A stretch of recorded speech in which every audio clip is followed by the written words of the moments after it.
دلدار کی آمد، حضور کی آمد، اور نور کی آمد. جگہ جگہ نعرے لگ رہے ہیں. کیوں؟ رسول پاک کا مہینہ تشریف لا چکا ہے. یہ وہ مہینہ ہے جس کی 12 تاریخ کو پیر شریف کے دن صبح صادق کے وقت اللہ کے محبوب دانے قلوب منزہ عن القلوب صلی اللہ علیہ وسلم اس خاکدان گیتی پر تشریف لائے. ایک بزرگ سے کسی نے پوچھا حضرت یہ بتائیے کہ ربیع الاول کا مہینہ برکت والا ہے کہ رمضان کا مہینہ برکت والا ہے؟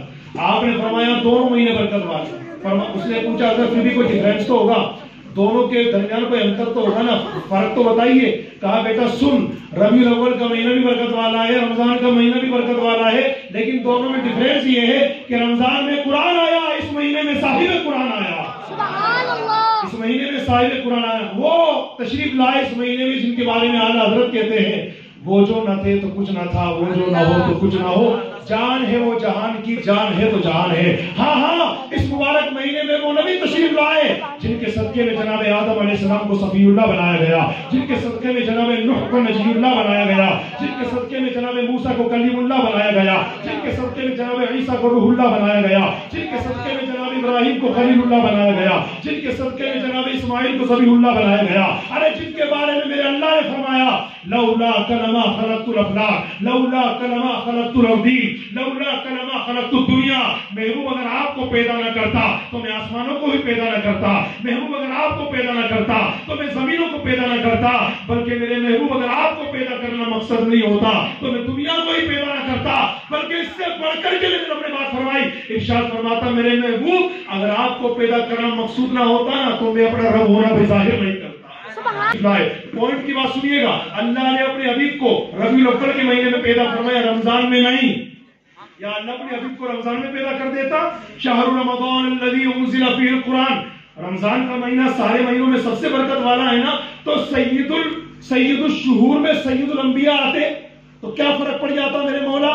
تو اپنے حبیب کو رمضان میں پیدا فرما دیتا. میرے رب نے کہا نہیں، اگر میں اپنے حبیب کو رمضان میں پیدا کرتا تو کوئی گستاخ کہہ سکتا تھا کہ دیکھو رمضان کی وجہ سے نبی کو عزت ملی. میں نے اپنے حبیب کو رمضان میں نہیں ربیع الاول میں پیدا فرمایا. اور یہ ربیع الاول کا وہ مہینہ ہے جو حضور صلی اللہ علیہ وسلم کی پیدائش سے پہلے کوئی برکت والا نہیں تھا، کوئی رحمت والا نہیں تھا، کوئی فضیلت والا نہیں تھا، اس کا کوئی اسٹیٹس نہیں تھا. اللہ تبارک و تعالیٰ نے جب اس مبارک مہینے کی 12 تاریخ پیر کے دن صبح صادق کے وقت اپنے پیارے محبوب صلی اللہ علیہ وسلم کو پیدا فرمایا تو اس مہینے کی بلند شان اتنی عظمت بلند ہو گئی کہ اللہ نے فرمایا اگر میں اپنے حبیب کو رمضان میں پیدا کرتا تو ہو سکتا تھا کوئی کہتا کہ دیکھو رمضان کی وجہ سے نبی کو عزت ملی. میرے اللہ نے اپنے حبیب کو ربیع الاول میں پیدا فرما کر کے ان گستاخوں کی بولتیاں ہی بند کر دی اور فرمایا سنو لوگوں، کسی چیز کی وجہ سے میرے نبی کو عزت نہیں ملی، ہر چیز کو میرے نبی کی وجہ سے عزت ملی. الحمدللہ. تو ربیع الاول شریف کا مبارک مہینہ ہمارے درمیان تشریف لا چکا ہے اور الحمدللہ ہمارے یہاں آنے سے پہلے بارش آ گئی ہے نا. میں تو یہ سمجھ رہا تھا شاید امام صاحب کا فون آئے گا تو پروگرام کینسل کر دیا گیا ہے، یا کم سے کم آپ بتائیے گا کہ جو حضرت تشریف لانے والے تو آ گئے، پروگرام برکتی مسجد میں ہوگا تو آپ وہاں سے چل کر کے ایسے دور آئیں گے. اس سے بھی پبلک بھی کہاں جمع ہو پائی، لیکن الحمدللہ ایسا کچھ نہیں ہوا. لیکن بارش نے بھی آ کر کے بتا دیا لوگوں جس نبی صلی اللہ علیہ وسلم کی آمد کی تم خوشی مناؤ گے نا، تم مناؤ گے بعد میں، کیونکہ میں تو چاند دکھنے سے پہلے آ گئی. سبحان اللہ. وہ پہلے برس گئی اور الحمدللہ بارش نے آ کر کے بتا دیا کہ نبی کریم صلی اللہ علیہ وسلم کی آمد کی خوشی صرف تم لوگ نہیں مناتے بلکہ ہم لوگ بھی مناتے ہیں. الحمدللہ. اور دیکھو پیارے آقا صلی اللہ علیہ وسلم دنیا میں تشریف لائے، دن کون سا تھا؟ منڈے، پیر شریف، جسے ہندی میں سوموار کہتے ہیں، عربی میں یوم الاثنین کہتے ہیں ہے نا، اور ہندی میں سوموار کہتے ہیں، اردو میں پیر کہتے ہیں. پیر سرکار دو عالم صلی اللہ علیہ وسلم پیر کے دن تشریف لائے. اچھا پیر کے دن حضور تشریف لائے تو آقا علیہ الصلوۃ والسلام کی آمد سے نسبت ہوئی پیر کو، تو اللہ نے اس پیر کو واقع میں پیر بنا دیا، سارے دنوں کا پیر اس کو بنا دیا. حضرت عبداللہ بن عباس رضی اللہ تعالیٰ پیر کی عظمت بیان کرتے ہوئے فرماتے، ذرا غور سے سنیے گا، المعجم الکبیر اور مسند احمد کے اندر یہ روایت موجود ہے، میرے پاس پی ڈی ایف کے اندر پوری کتاب موجود ہے. فرمایا حضرت عبداللہ بن عباس رضی اللہ تعالیٰ فرماتے ہیں کہ نبی کریم صلی اللہ علیہ وسلم دنیا میں تشریف لائے، وہ دن پیر کا تھا. حضور نے نبوت کا اعلان فرمایا، وہ دن پیر کا تھا. حضور نے مکے سے ہجرت فرمائی، وہ دن پیر کا تھا. حضور مدینے میں داخل ہوئے، وہ دن پیر کا تھا. حضور نے خانہ کعبہ کے اندر حجر اسود کو اپنے مبارک ہاتھوں سے لگایا، وہ دن پیر کا تھا۔ اللہ تعالیٰ نے جنگ بدر میں مسلمانوں کو فتح عطا فرمائی، وہ دن پیر کا تھا۔ اور قرآن پاک کے 6 پارے میں سورہ مائدہ نازل ہوئی، وہ بھی دن پیر کا تھا۔ حضور صلی اللہ علیہ وسلم پیر کے دن پیدا ہوئے تو اللہ تعالیٰ نے اس سب سے بڑے پیر کے صدقے میں اس پیر کو تمام دنوں کا پیر بنا دیا، عصمت رسول اللہ کی وجہ سے۔ جانتے ہیں آپ کون تشریف لائے؟ اللہ اکبر، جناب آدم علیہ السلام کے جب انتقال کا وقت قریب آیا تو انہوں نے اپنے بیٹے حضرت شیس علیہ السلام کو پاس بلایا اور فرمایا بیٹا سنو، میں دنیا سے جا رہا ہوں، ایک وصیت کرنی بہت ضروری ہے۔ کہا ابا جان بتائیے۔ کہا فرمایا بیٹا دیکھو، جب بھی زندگی میں کبھی تمہیں کوئی پریشانی آ جائے نا، نام محمد کے وسیلے سے دعا کر لیا کرنا، اللہ تعالیٰ تمہاری ساری مصیبتیں دور کر دے گا۔ کہا بابا یہ محمد کون ہے؟ فرمایا بیٹا یہ محمد وہ ہیں، اگر یہ نہ ہوتے نہ تو ہوتا نہ میں ہوتا۔ کہا بابا آپ جو یہ فرما رہے ہیں کہ جب بھی دنیا میں مصیبت آ جائے تو نام محمد کے وسیلے سے دعا کر لینا، یہ آپ کس بیس پہ کہہ رہے ہیں؟ فرمایا بیٹا اپنے تجربے کے بیس پہ کہہ رہا ہوں۔ کہ میں سمجھا نہیں۔ فرمایا بیٹا بات دراصل یہ ہے کہ جب تیرے والد بزرگوار کو اللہ تبارک و تعالیٰ نے جنت سے زمین پر اتارا، زمین پر آنے کے بعد میں نے یہاں 300 سال تک آنسو بہائے کہ یا اللہ میری دعا قبول فرما لے، یا اللہ میری دعا قبول فرما لے۔ 300 سال کا لمبا گزر گیا عرصہ، مگر اللہ کی طرف سے کوئی رپلائی نہیں آتا تھا، اللہ کی طرف سے کوئی جواب نہیں آتا تھا۔ 300 سال گزرنے کے بعد اللہ کی طرف سے میرے دل میں بات ڈالی گئی اور مجھے یاد آیا کہ جب میں جنت میں پیدا ہوا، جنت میں تھا، تو میں نے دیکھا کہ جنت کے ہر چیز پہ لا الہ الا اللہ محمد رسول اللہ لکھا ہوا ہے۔ میں سمجھ گیا کہ جس عظیم ذات کا نام اللہ نے اپنے نام کے ساتھ جوڑ کے لکھا ہے، یقیناً بڑی شان والے بزرگ ہیں۔ تو میں نے کہا اللہم انی اسألک ان تغفر لی بحق محمد، یا اللہ اسی نام محمد کا وسیلہ تیری بارگاہ میں پیش کرتا ہوں، میری توبہ قبول فرما لے۔ فرماتے جناب آدم علیہ السلام بیٹا شیس 300 سال تک روتا رہا، بارگاہ مولا سے کوئی جواب نہ آیا، مگر 300 سال گزرنے کے بعد جب میں نے بارگاہ پروردگار میں نام محمد کا وسیلہ پیش کیا تو اللہ کی طرف سے ندا دی گئی فتاب علیہ، اے آدم آج نام محمد کے وسیلے سے ہم نے تمہاری توبہ قبول فرمائی۔ سبحان اللہ، یہ نبی تشریف لائے صلی اللہ علیہ وسلم۔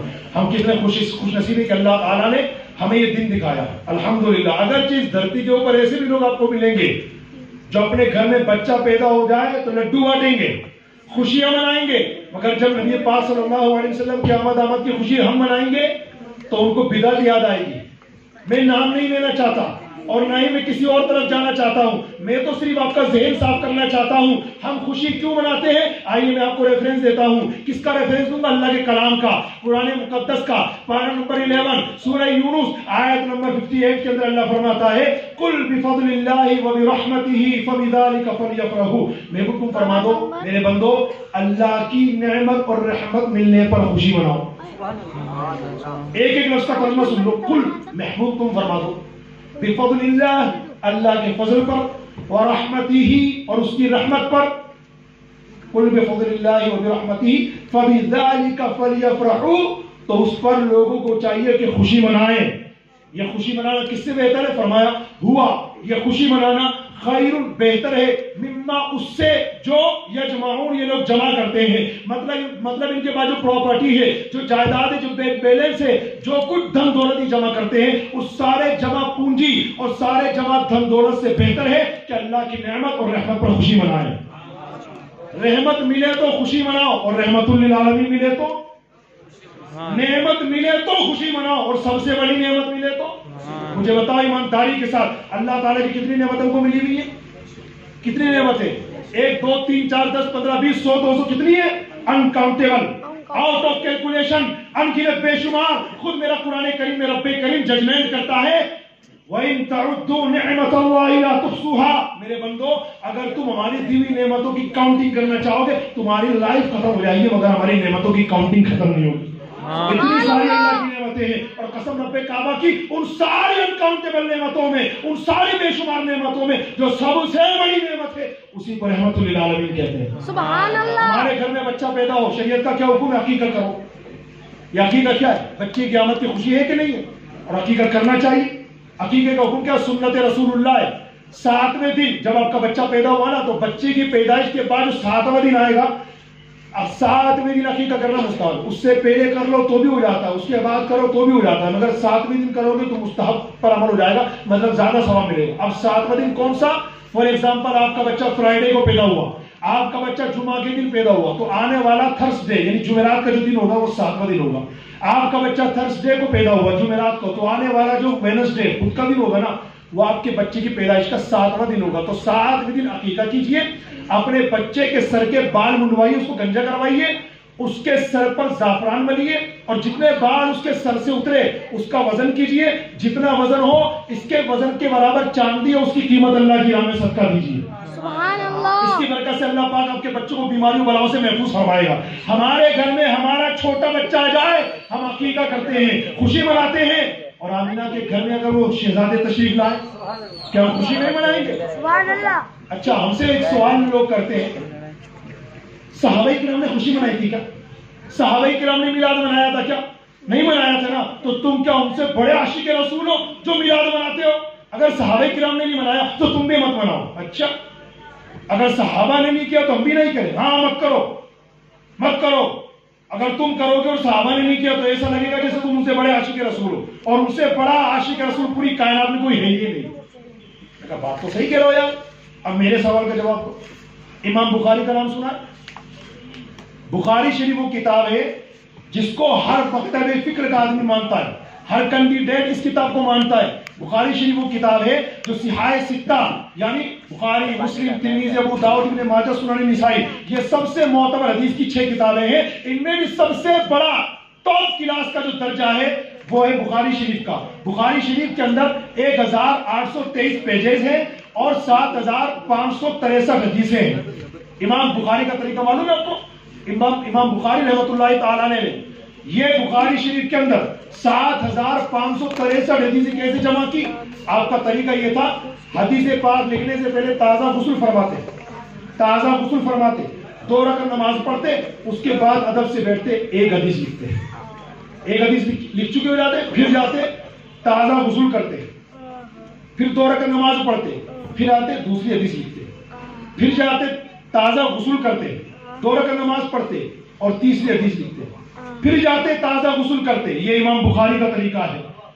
اب میں کہوں گا او ہم سے سوال کرنے والے، شیطان کے وسوسے میں مبتلا ہونے والے میرے بھولے بھالے بھائی، اگر ہم میلاد اس لیے منا رہے جیسا کہ آپ نے فرمایا، آپ نے ہم سے سوال کیا کہ صحابہ نے میلاد منایا کیا جو تم مناتے ہو، تو کیا تم ان سے بڑے عاشق رسول ہو؟ تو مجھے اس بات کا جواب دے کہ امام بخاری صحابہ کرام سے بڑے عاشق رسول ہیں. کس صحابی نے حدیث کا اتنا ادب کیا کہ حدیث بیان کرنے سے پہلے کوئی صحابی پہلے غسل کرتے ہو، پھر 2 رکعت نماز پڑھتے ہو اور پھر آ کر کے حدیث بیان کرتے ہو، پھر جا کر تازہ غسل کرتے ہو، پھر 2 رکعت نماز پڑھتے ہو اور آ کر کے حدیث بیان کرتے ہو؟ کون سے صحابی مجھے بتاؤ. آقا کریم علیہ الصلوۃ والسلام کے تقریباً 1,24,000 صحابہ کرام ہیں. کون سے صحابی؟ کسی صحابی کے بارے میں یہ روایت نہیں ملتی، مگر امام بخاری صحابہ کرام کے بعد، بلکہ تابعین کے بعد، بلکہ تبع تابعین کے بعد بھی برسوں کے بعد پیدا ہوئے امام بخاری رحمۃ اللہ علیہ، اور وہ یہ عمل کرنے لگاؤ ہوتا ہے امام بخاری پر کہ امام بخاری صحابہ کرام سے بڑے عاشق رسول ہوئے جنہوں نے یہ کام کیا.